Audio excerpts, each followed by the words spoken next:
But first, you know I promised to talk to you on the show about products that are life-changing. This one's personal, but let me tell you guys, you're going to love it. Oh, Lord. Again. And ladies, if you are looking for a present to treat your husband or boyfriend, this is a game changer. They will be so grateful to you. Wow. That's because men want our grooming routine to be a one and done deal. So the days of using the same trimmer for your face and your nether regions are over, thanks to my friends at Manscaped. They've come up with the ultimate package to keep you trimmed from 12 to 6. Today, let me talk to you about the Beard and Balls bundle, which features the Lawnmower 5.0 and the Beard Hedger. Now, I know when you say lawnmower, this is the type of thing you think of. But actually, I'm talking about a product that provides precision trimming for all areas, even the sensitive zones, that will get you manicured as that freshly cut grass. So I'm talking about a trimmer for the moneymaker, another for the boys downstairs. The trimmer gets it right the first time, being gentle on the skin in all your delicate places. Are you serious? With 2 interchangeable skin-safe blade heads, you can choose between a precise trim or a smooth finish, and it's waterproof, so you can trim in the shower and not make a mess, which is perfect for those of us who appreciate efficiency. I don't think you have the facilities for that, big man. Next, let me tell you about the Beard Hedger.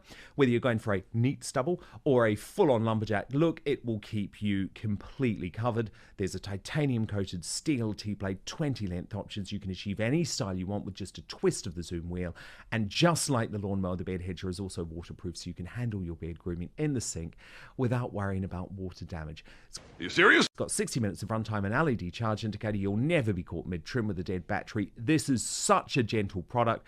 I can guarantee you no more cuts. Plus, this will increase your confidence, actually. It really will. That is how good the product is.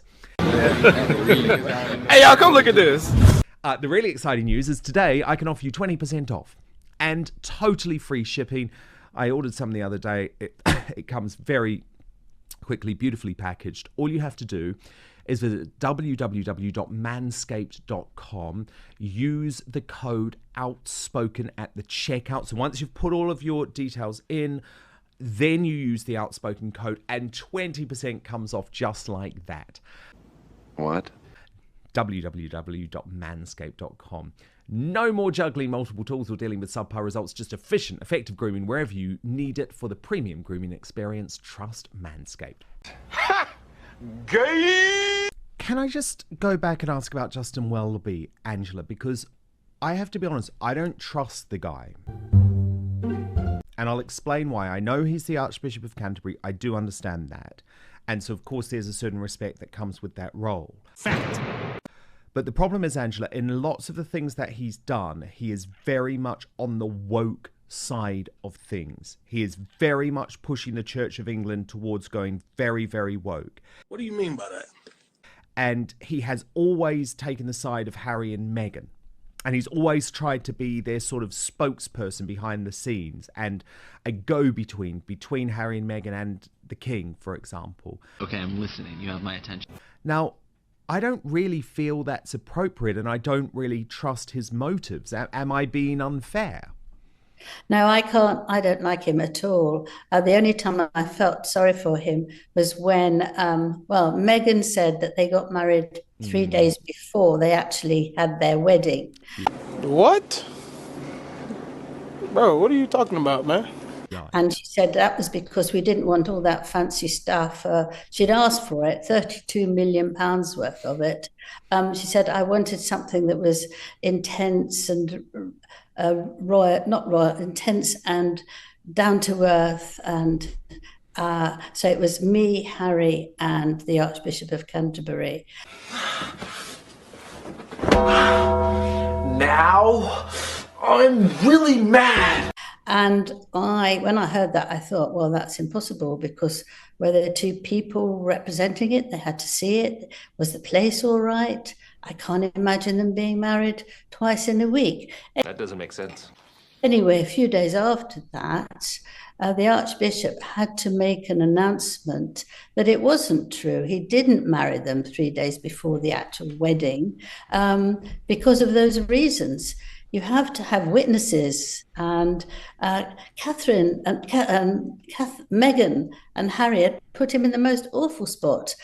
Yes, exactly. And he actually admitted that he would be put in prison if that had been the case. You think, my goodness me, what have they done? I know, but given she to make put him in themselves that feel position, though, right? Pardon? Given she put him in that position, Yeah. though, surely he should have realised Meghan's a liar. Yeah. And instead, he still keeps. I feel like, Angela, he keeps doing their bidding. I don't really get it. Yes, I think he likes being liked by them. I mean, I don't know him. I don't particularly want to know him, but it does seem very strange. And I think that he does. I do think, though, that some religious men who've got that as a proper job think that they want to see the goodness in everybody. Nice. And I think that he's tripped up because here the couple have very, very little goodness for the royal family, and certainly not for King Charles. Are you sure about that? No, indeed. Look, Angela, I want to show you how the other side think and get your verdict on this, because I was completely dumbfounded when I was sent a clip of Yasmin Alabaya Brown. Now, she is the hard left columnist. Okay, I'm listening. You have my attention. And commentator. Not a fan of the royal family, so of course she loves Harry and Meghan. But what I found so distasteful is she's acting as if all of this was Charles's fault, and also she's acting as if Harry is still a young child rather than a about to be 40-year-old man. Angela, watch this and I'll get you to respond off the back. Apparently, and I'm being very straight here because I'm not a royalist, so I'm being as fair as I can be. Okay. Has received advice from faith leaders that has led him to contemplate repairing his relationship with his son, Prince Harry. Come on now, dog.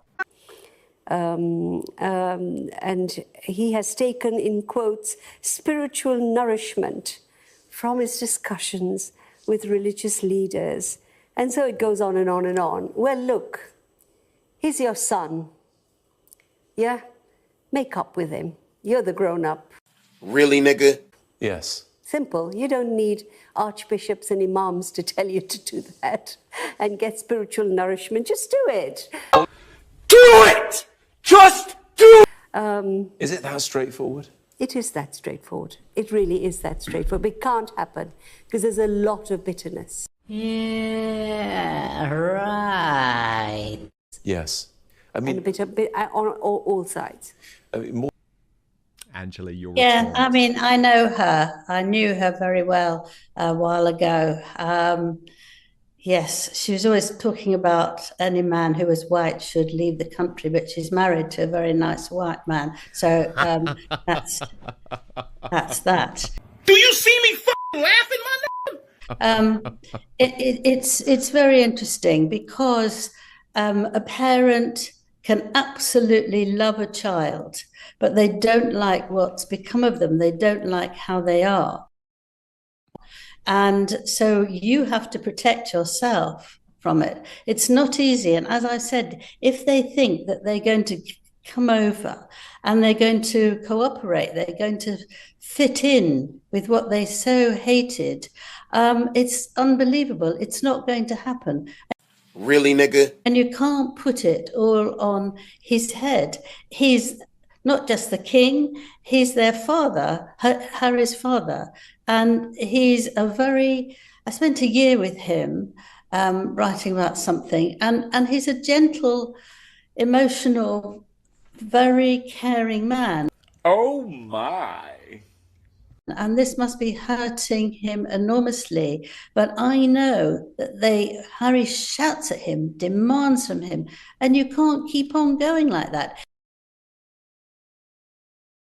He wants him, for example, to make sure that he gets the protection that Harry has been after for a long time now. Been 3 court cases. And this is that he wants his father to override the government to get him the top protection. Hey, yo, what the fuck? Now, I'm sure he knows, and if he doesn't, he should know by now, that his father can't start changing the government for him and use all the citizens' tax payments to give him the proper protection he wants. That doesn't make sense. Because there's lots of layers, and he would be quite safe in all sorts of layers. It's just this top one that is for the top four: Queen, King, and heirs, right?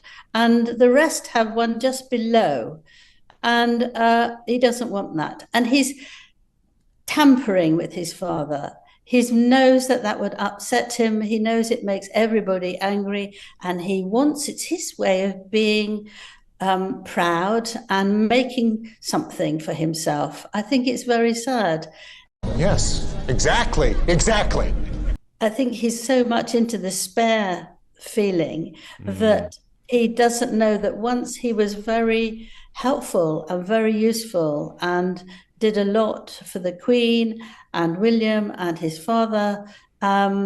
And I think it's a great pity that he now wants revenge very ferociously. I don't think you have the facilities for that, big man. So you can't be patronising on the king and saying, oh my goodness, how silly. I think you should be jolly lucky that you've got a child. I know she's got children. I won't make any comment about that. But, you know, when you've got children, they can cause trouble. Fact.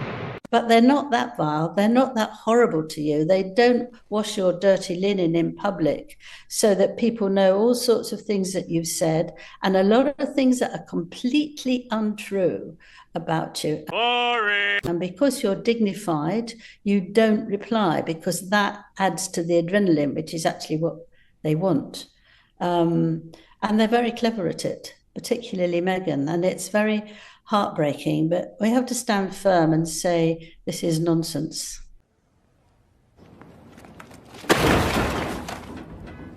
Thank you so much for watching Dan Wootton Outspoken.